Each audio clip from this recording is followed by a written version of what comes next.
కూటమి పార్టీల్లో చేరిన వైసీపీ కార్పొరేటర్లతో విశాఖలో కొత్త సమస్యలు వస్తున్నాయి.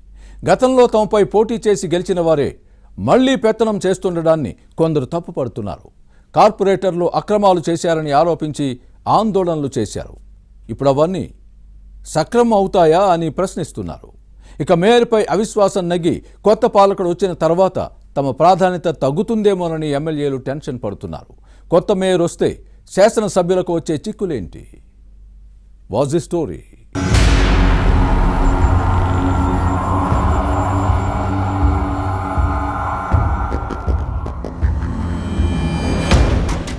విశాఖ వైసీపీ మేయర్ గొలగాని హరివెంకట కుమారిపై అవిశ్వాస తీర్మానం నోటీసు తర్వాత కూటమి ఎమ్మెల్యేకు కొత్త టెన్షన్ పట్టుకుంది.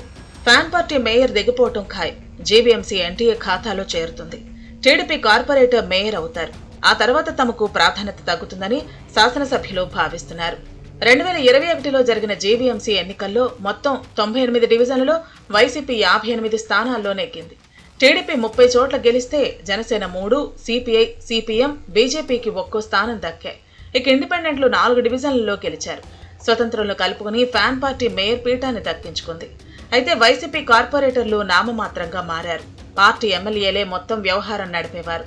ఇక సాధారణ ఎన్నికల ముందు కొందరు జనసేన, మరికొందరు టీడీపీలో చేరారు. ఆ తర్వాత కూడా మరికొందరు జాయిన్ అయ్యారు. దీంతో స్టాండింగ్ కౌన్సిల్ ను కూటమి గెలుచుకుంది. ఇప్పుడు అవిశ్వాస తీర్మానంలో వైసీపీ పాలకవర్గం దిగిపోతోంది. కొత్త మేయర్ వస్తారు.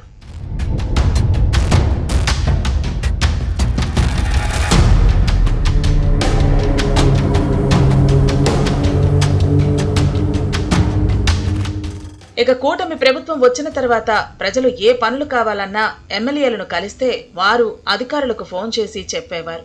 కొత్త మేయర్ వచ్చిన తర్వాత ప్రజాప్రతినిధుల దగ్గరకు వెళ్లేవారు ఉండరు. అందరూ ప్రథమ పౌరుని కలిసి పనులు చేయించుకుంటారు. దీంతో తమ ప్రాధాన్యత తగ్గుతుందన్న ఆందోళనలో శాసనసభ్యులు ఉన్నారు. మరోవైపు మేయర్ పీఠం టీడీపీకి దక్కితే డిప్యూటీ మేయర్లు ఎవరన్న అంశంపై చర్చ సాగుతోంది. జనసేనకు ఇస్తారన్న టాక్ ఉంది. అలాగే వైసీపీ నుంచి కూటమిలో చేరిన వారంతా తమలో ఎవరో ఒకరికి డిప్యూటీ మేయర్ పోస్టు ఇవ్వాలని కోరుతున్నారు. పార్టీలోకి తీసుకుని పక్కన పెడితే తమ పరిస్థితి ఏంటని ప్రశ్నిస్తున్నారు. ఈ వ్యవహారం సంక్లిష్టంగా మారింది.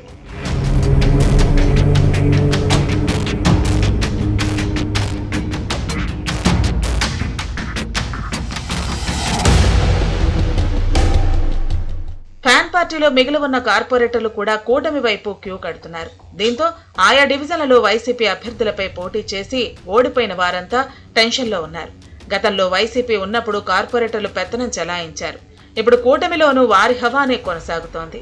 దీంతో తమ పరిస్థితి ఏంటో అర్థం అవ్వక తలబాదుకుంటున్నారు. ఆయా డివిజన్లలో జరిగిన కొన్ని పనుల్లో అక్రమాలు జరిగాయన్న ఆరోపణలు ఉన్నాయి. టీడీపీ నేతలు దీనిని ప్రశ్నించి ఆందోళనలు చేశారు. అలాంటి వారిని పార్టీలో చేర్చుకోవడాన్ని టీడీపీ నేతలు తప్పుపడుతున్నారు.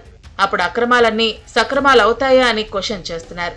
వాటిని బయటకు తీయగలరా అని నిలదీస్తున్నారు. కూటమి ఎమ్మెల్యేలు ఏం సమాధానం చెప్తారో చూడాలి.